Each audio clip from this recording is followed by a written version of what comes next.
We can't afford to waste the moisture within the coconut by drinking the juice with a stick or other object. Cody Lundin was filming Dual Survival in Patagonia in 2014 when he was called aside by his co-host. Cody was troubled for years by the terrifying threat Joe Teddy made and the unsettling pictures he showed him. Crew members saw everything, even if the cameras weren't filming. When Cody attempted to report it, the network ignored his grievances. It wasn't safety they sought, but drama. Cody was dismissed by Discovery and portrayed as unstable once he eventually spoke up.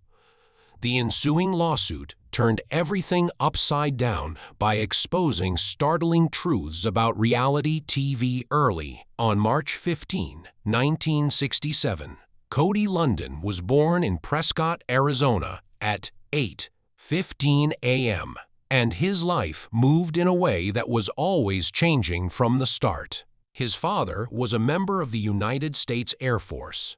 Therefore, settling down did not exist. A new assignment, a new nation, a new set of rooms, and a new routine were introduced every few years for the first 12 years. Early on, Cody discovered that home was something you carried inside rather than a physical location. He saw the world changing more quickly than most children do, and he got sharper with every move. He needed to adapt. He had to research people. More than comfort, he had to rely on intuition. The survivalist he eventually became was subtly shaped by these ongoing changes. The family was sent to West Germany when he turned 3. The cold Arizona mornings he was accustomed to were nothing like the winters he experienced there. He was surrounded by snow, hard ice, quiet woods, and icy winds. While troops trained nearby, he spent his days outside exploring the military housing complexes. He observed them, captivated by their self-control and readiness. Cody spent his hours observing how nature operated because the family did not always have a ton of toys with them. Rather than using plastic action figures, he used sticks to play with. He discovered the sound of a forest when you remain motionless and how cold stings skin. He had a peculiar sense of independence by the time he was 5 years old, when other children were still clinging to their mother's legs. This made him stand out when they returned to the United States. The family continued moving back and forth between bases in Arizona and Wyoming. Cody was left alone for extended periods of time because many of these locations were remote from towns. His playground was the scrublands of the desert. He began constructing small shelters out of rocks and branches. While some held, others fell. He learned something new from every setback. Although he kept silent about these experiments, they fueled his inner yearning. Even though he was still a young child, he was learning how to make the most of what he had. Around the age of 10, things became heavier. Cody had a knot of loneliness that he was unable to articulate as a result of his father's high-stress deployments. He therefore handled things the only way he knew how. In an attempt to discover what nature had to offer, he started foraging on the base grounds, gathering berries and even insects. When everything else felt uncertain, it provided him with a sense of control. He studied flora and creatures with the attention of a person twice his age as he meandered far into the untamed areas surrounding the bases. He was uplifted by these minor revelations, which taught him that food was never the only factor in living. Finding strength in the face of abandonment was the theme. When he reached 12, everything changed once more. The family eventually stopped relocating once his father retired. They made Laram, Wyoming, their home. The scenery seemed to go on forever, and the cold was harsh. Cody, however, did not feel rooted after settling down. If anything, he was more drawn to freedom. He soon stopped wearing shoes. He felt awake, connected, and alive when he was barefoot. People stared at first. teachers grumbled, and children giggled. However, Cody enjoyed how the rocky ground focused his focus and sculpted his feet. He had completely stopped wearing shoes by the late 1980s, a decision that, aside from him, perplexed practically everyone. The habit of going barefoot had turned into a silent protest by 1980 when he was 13 years old. He didn't flinch as he moved through gravel and snow. He ignored being referred to as the hippie kid and instead constructed subterranean forts in neighboring woodlands. As his father battled PTSD following years of military duty, those secret areas gave him a breath of fresh air when things at home felt tight. Long before the term was coined, these forts were escape rooms. They taught him to rely on himself and brought him calm. In 1982, 2 years later, he became a member of the outdoor club at his school. At last, he wanted to acquire survival skills from others who shared his passion for the woods. However, the club's leaders disregarded the obvious symptoms of hypothermia while camping. Students shivered and frightened as the temperature fell. He was transformed that night. He understood that it could be risky to entrust survival on others. Soon after, he left the club and began learning how to make fire on his own. He took flint and steel, stole steel wool from the garage, and practiced until sparks came easily to him. Even though these instances were brief, they formed the foundation of his subsequent teachings.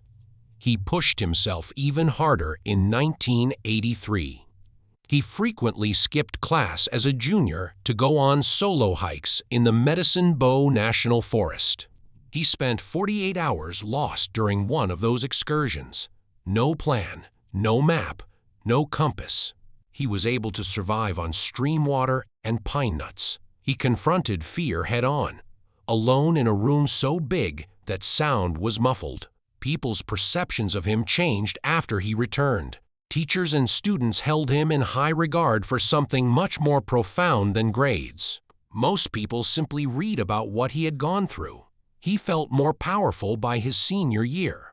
He established covert survival groups in the forest in 1984 and 1985, and taught pals how to use homemade wire snares to catch small wildlife. These gatherings were non-violent protests. He was suspended by the school after refusing to wear shoes during winter physical education. He didn't care, though. The woods, the traps, the lessons, and the sense of belonging he created with the children who didn't belong anywhere else were all important to him. He now showed signs of a natural leader emerging within him. He received mediocre grades when he graduated in 1985, yet he took an unexpected decision. He declined scholarships to college. He disregarded routes that were deemed secure by others. Instead, he learned to recognize 20 edible plants while hitchhiking throughout Wyoming. He slept in ditches. What he could find, he ate. Instead of following social norms, he forced himself to live a life that reflected his inclinations.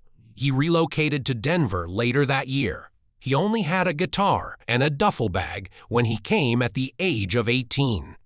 He lived in alley brush heaps for 3 months, working odd jobs and garbage scavenging to make ends meet.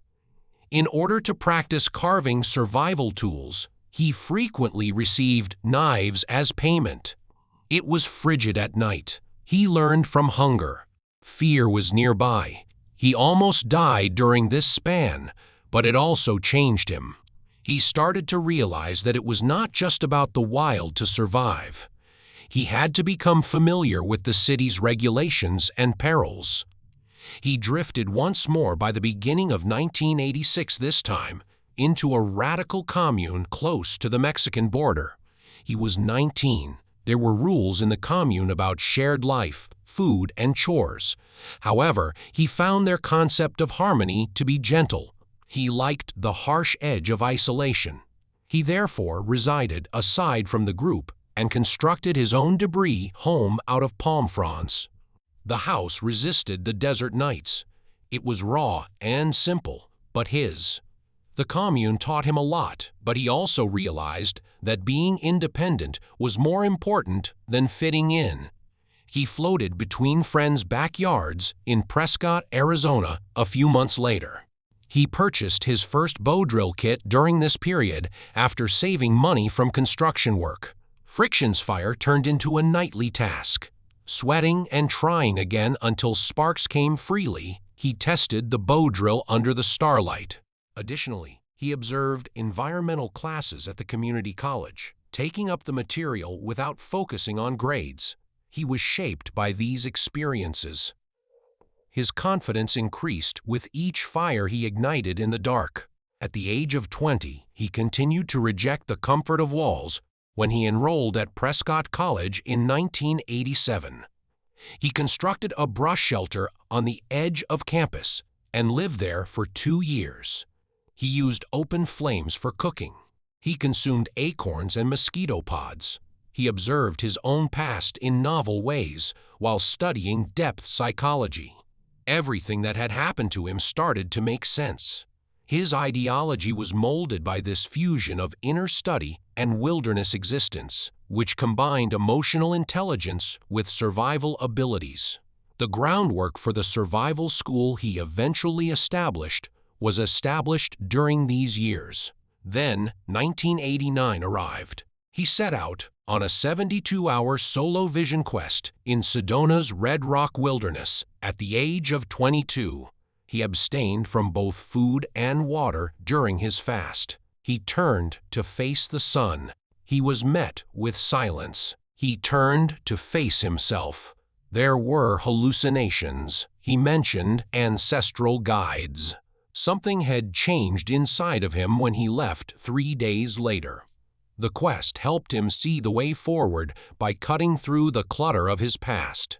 When Cody Lundin founded the Aboriginal Living Skills School in Prescott in January 1991, he was just 23 years old. His meager savings of $10 from odd jobs barely paid his rent. But if he waited, he thought the idea might develop. He started by teaching fire via friction in free pop-up classes held in nearby parks. As if some old magic were resurrecting, they watched him twist sticks until smoke erupted. These were small classrooms in the beginning. There were only 12 attendees that first year. However, they came because he made a genuine commitment. Just skill, no action hero stunts, no gear walls. Gradually, he transformed these moments into a school that was unlike any other in the nation. The majority of survival courses focused on military ruggedness. Cody instructed kids barefoot in the wilderness, demonstrating to them the importance of patience and mindset for survival. He felt prepared to provide his first paid course by the summer of 1991. 25 people eager to learn how to survive on nearly nothing were drawn to the event, which was about building shelters in the Arizona desert. He led them through 8 different types of lean-to shelters constructed from yucca leaves and saguaro ribs. Some were better for the wind, and some for the sun. Some were robust enough to stay for extended periods of time. To learn what worked and what didn't, students constructed them by hand and slept inside of them. The manner he taught made a difference. He wanted them to experience the night, the quiet, the errors, and the serenity that only arises when you begin to work with nature rather than battle it. Word quickly spread. Friends soon heard that Cody lived survival and taught others how to do the same. Something unexpected occurred towards the end of 1991. A rancher in the Prescott area needed to properly prepare his employees for emergencies. The rancher, who was pleased by Cody's skill, gave him a tiny piece of desert property in return for his free assistance. That area turned into ALSS's first actual home. In order to discover how the indigenous people had been turning cattail roots into flowers for ages, students came to camp there for the night. Every year, the number of students in the classes increased to about 50. Everything spread via word of mouth because people trusted what Cody taught, despite the fact that he had no marketing budget at all.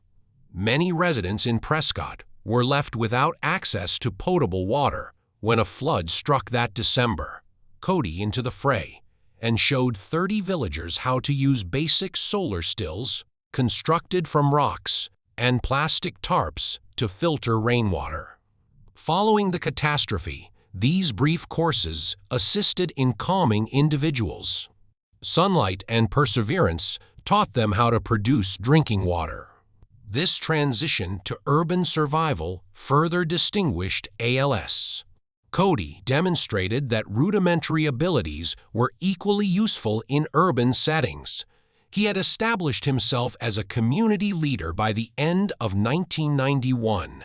He had just $200 left in the bank that same year. He was offered a corporate security position, and although the salary seemed alluring, he turned it down. Rather, he collaborated with Yavapai College to create a 2-credit course on outdoor survival skills that combined experiential learning with psychology. Students exercised practical survival skills outside of the classroom, traced animal prints in mud, and discovered how terror impacts the psyche. Students from far outside of Prescott were drawn in by this collaboration, which also provided ALSS with a presence in academic environments that typically disregarded rural life. At the age of 25, he was prepared to take things to the next level. In 1992, he started a 40-student winter survival course in the Bradshaw Mountains. He made everyone practice building snow caves with a perfect 45 degrees dome angle by creating a simulated storm scenario. Even without contemporary equipment, such design retained body heat and kept pupils warm throughout the night. The news quickly spread when there were no injuries at the end of the course. People noticed that ALSS wasn't playing at Wilderness. It was its home. He instituted a stringent approach for advanced classes in 1993, a year later. Absolutely no contemporary tools. Students learned how to start fires in less than 90 seconds by carving fire kits out of juniper wood. It was draining. People were changed by it, and it was frustrating. Survival enthusiasts and scouts continued to arrive because they were drawn to the task. He has a reputation for reviving seemingly lost abilities. The U.S. Forest Service took notice of him by 1994. He was requested to advise them on hiker rescue procedures. Many of them had never thought of the trick he taught them. He demonstrated how sunlight might be reflected up to 10 miles away from a damaged CD. When hikers applied the technique in actual rescues, it saved lives and was incorporated into ALS training for 150 students annually. He grew once more in the mid-1990s, this time with modules of edible plants that could accommodate up to 200 people at once. They learned to recognize 50 indigenous species, including prickly pear pads, as he guided them into the desert. Students sampled what ancient cultures previously relied on by roasting spines off the pads over fire. People were able to establish a memorable and intimate connection with nature through these excursions. He was 29 years old and an adjunct professor at Prescott College by 1996. 20 students enrolled in his sustainability seminars learned how to construct rainwater collecting systems using gravel filters and 55-gallon drums. People learned how to rely on themselves and gained independence from city water lines thanks to these straightforward techniques. A new generation that worried about sustainability and survival was shaped by his efforts. A book was the next jump. He co-wrote 98.6 Degrees with Russ Miller in 2001 at the age of 34. 50,000 copies were sold in its first year of release in 2003. The book demonstrated how to use everyday objects like aluminum foil and trash bags to maintain a steady core body temperature. It was easy to read because of the comedy. It was reliable because of the real-life experience. The book helped Cody establish a national voice and was featured on PBS and other channels. All of this was made possible by his brush shelter days. He had spent years living in a shelter he had constructed. Just earth, brush, and discipline. No electricity, no fast routes. His conviction that survival starts in the mind was formed by these years. In order to reduce panic, he taught breathing techniques based on indigenous customs. Over 1 million people watched his PBS interviews, which introduced his cool-headed approach to the nation. He returned to ALSS workshops in 2005 with these lessons. One experiment went one step farther. To test the fabric's ability to retain heat, he immersed pupils in water that was 20 degrees while they were wearing wet wool. These seminars were attended by about 300 students.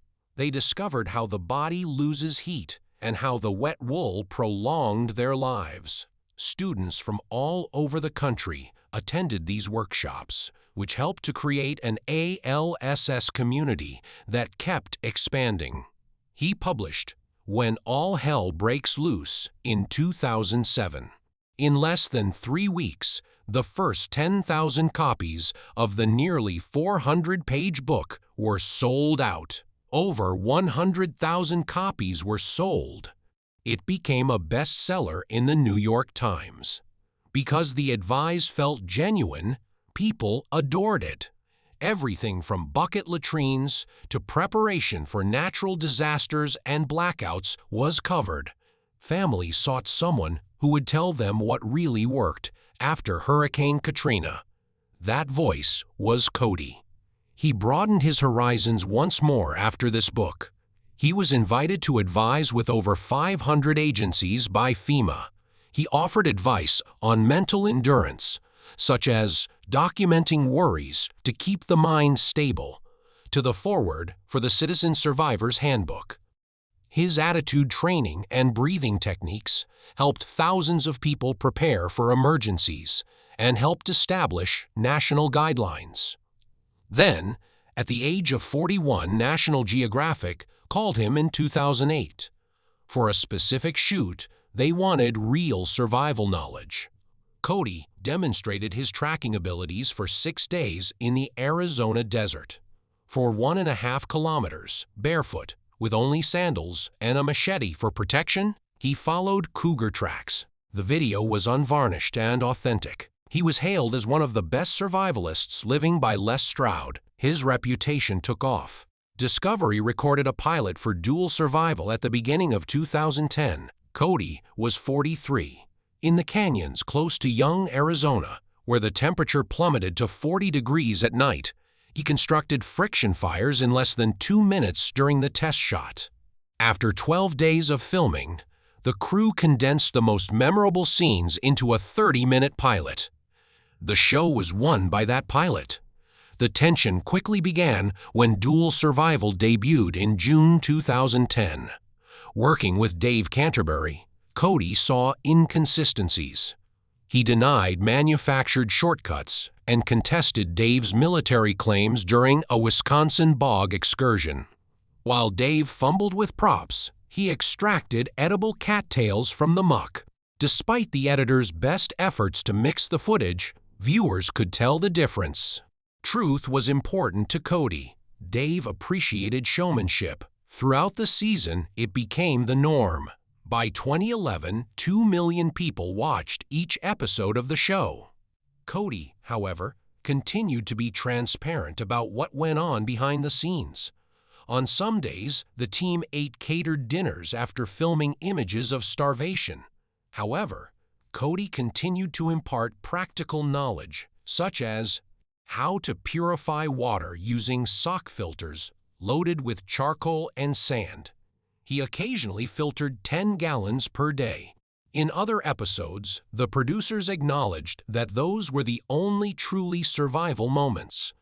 Dave Canterbury was dismissed later that year for fabricating his sniper credentials.